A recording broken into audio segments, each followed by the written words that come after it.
मला आवडेल पुढचा जन्म जर मला देवाने मुलाचा दिला तर. म्हणजे कसं आहे, इतके वर्ष मला वाटत होतं की वाव, मी मुलगी आहे, माझ्याकडे किती साऱ्या व्हरायटीज आहेत, मी काय काय करू शकते आयुष्यात, जी मुलं काहीच करू शकत नाहीत, किंवा मुलांना खूपच रेस्ट्रिक्शन्स आहेत. पण मला एकदम भारी आहे आउटफिट्स, चप्पल, मेकअप आणि स्वतःला एन्हान्स करणं वगैरे.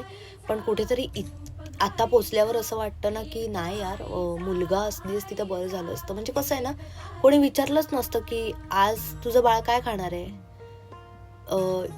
बाळाचं डायपर भरलंय, बाळा झोपलं नाहीये, बाळ अंगठा चुकतंय, बाळाला चुकीच्या सवयी लागल्या आहेत, बाळाने हे केलंय. म्हणजे सगळी अकाउंटेबिलिटी ही ममाची असते.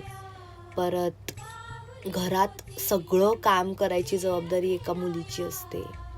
आणि परत जेवण, नाश्ता, त्याची भांडी, कपडे सुकत घालायचे, पिळायचे, घडी करायचे, कपाट लावायचं, केर, कचरा, लादी, या सगळ्या गोष्टी फक्त मुलींनीच करायच्या असतात.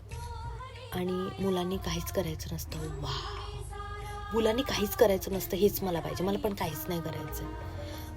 खरंच बोलू ना तर कधी कधी मी लक्की आहे का माझी सासू खूप छान मला सपोर्ट करते. पण शेवटी ना घुमून फिरून गोष्टी मुलीवर येतात, एका बाईवर येतात.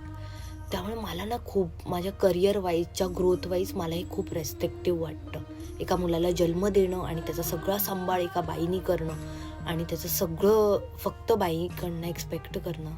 का मला नको आहे जन्म, सॉरी देवा, मला माफ कर, तू मला दिलंय त्याच्यात मी खूप खुश आहे, पण कदाचित ह्या गोष्टी वजा करून दिल्या असत्यास.